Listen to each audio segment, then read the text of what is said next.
I know you may not believe me, but I know what I saw. Me and a couple of friends a while back when we were in high school thought it'll be a good idea to go to the abandoned mall just a couple of blocks away from the school. School was out, so we decided to all meet up at the school at 11:30 p.m. I snuck out of the house, grabbed my bike, and headed on my way. I was further than the others, and the darkness slowed me down, so I eventually got there at around 12:15. They were pissed, but we went on anyways. Here's some background on this mall. Apparently, around 30 years ago, the mall was teeming with business. Well, then came another bigger mall, and the smaller one went out of business.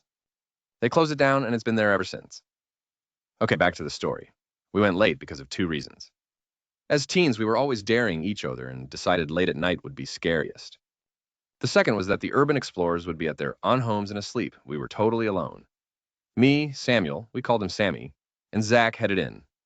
We decided to go to the center of the mall first. We stick together, go around to the clothes store on our right, the bar on our left, the hardware store straight ahead. Then we would explore upstairs. We had walkie-talkies and flashlights with us. First, we headed to the clothes store. It was emptied and looted.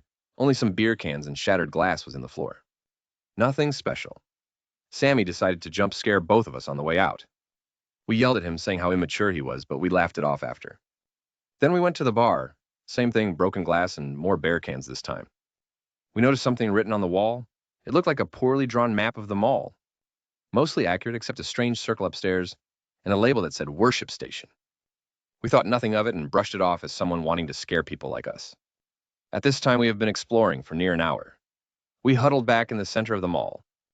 We went over the plan again and decided to explore the hardware store and the so-called worship station, and nothing else as everyone was on edge and it was late.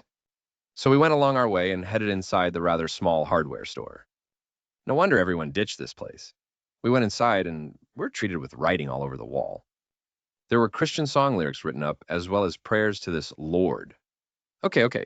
These people might just be crazy Christians, right? Except that the lyrics were altered in a way to replace the words God, Lord, Him as gory description S of sacrifices. After that, we decided to explore the worship station just to end this. It was 2:43 in the morning when it happened. All I can remember is Zach and Sammy screaming as they both either heard or saw something. Whatever it was, it smelled disgusting. I saw it too. It was the leather-skinned flesh blob that clung to the ceiling. It was crying, I think. It was oozing this dark black substance. Under it was a ritual circle that was filled with dead animals, other people, and blood. We booked it out of there. Once we went outside, we called the cops only to realize that Zach was gone. The next day, the cops just sort of guarded the entrance. We asked if they found Zach, but they didn't answer. They knew something. We never saw Zach again.